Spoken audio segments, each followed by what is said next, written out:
আসসালামু আলাইকুম ভিউয়ার্স, আশা করছি ভালো আছেন। চায়ের রেসিপি নিয়ে হাজির হয়েছি। প্রথমে আমি এখানে 12 কাপের মতো পানি দিয়েছি, কারণ আমার 12 জন মেম্বার আর আমি চা চামচের 2 চামচ চা পাতা দিয়েছি। তো ভালো করে জাল করে নিচ্ছে, দেখতেই পাচ্ছেন। আর চা পাতাটা দেওয়ার পরপর কিন্তু তুলে ফেলতে হবে, যেহেতু রং চা বানাচ্ছি। আর আজকে আমি অনেক বেশি পরিমাণে চা বানাচ্ছি বলেই আমি 2 চামচ দিয়েছি। আর এজন্য লাগছে আমার, দেখতে পাচ্ছেন, পুদিনা পাতা, জিঞ্জার কুচি, লেবু আর কাঁচামরিচ।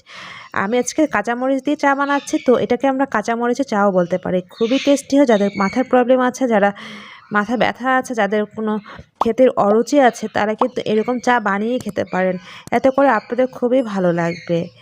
তো দেখতেই পাচ্ছেন আমি সব কিছু রেডি করে নিয়েছি, আর আপনাদের একটু শেয়ার করছি যে কী কী লাগবে। এক্ষেত্রে আমি যে কাপে চাটা খাবো, সে কাপে আমি আদা কুচি আর কাঁচামরিচ কুচি, লেবু 2 টুকরো কুচি করে দিয়েছি, আর পুদিনা পাতা দিয়ে দিয়েছি। ব্যাস, এবার অল্প একটু লবণ দিয়েছি। লবণটা আপনারা স্কিপ করতে পারেন, বাট লবণটা দিলে টেস্ট কিন্তু অন্যরকম নিয়ে আসে। আর আমি অল্প একটু চিনি দিয়েছি, কারণ সবাই চিনি কম খায়। আপনারা চিনির পরিমাণটা আপনাদের নিজের প্রয়োজন মতো নিয়ে নেবেন। এবার আমি লাস্ট যেটা দিব সেটা হচ্ছে আমি লেবুর রস চিপে দিচ্ছি। লেবুর রসটা আপনারা যেরকম টক খাবেন সেভাবেই দিয়ে নেবেন। এক্ষেত্রে আপনারা কালিজিরাও ইউজ করতে পারেন, বাট আজকে যাদের জন্য চা বানাচ্ছি তারা কালিজিরা পছন্দ করে না বলে আমি স্কিপ করে গিয়েছি।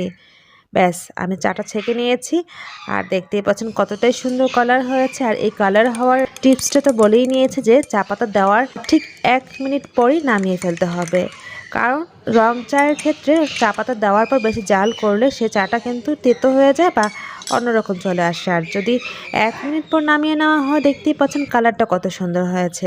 একবার বানিয়ে কমেন্ট সেকশনে জানাতে পারেন কেমন লেগেছে, কেমন হয়েছে। যারা স্পাইসি টাইপের চা পছন্দ করেন তাদের জন্য খুবই পারফেক্ট হবে। মাঝে মধ্যে এরকম চা কিন্তু বানিয়ে খাওয়া যায়, এতে করে ডিফারেন্ট টেস্ট নিয়ে আসে, ভালো লাগে।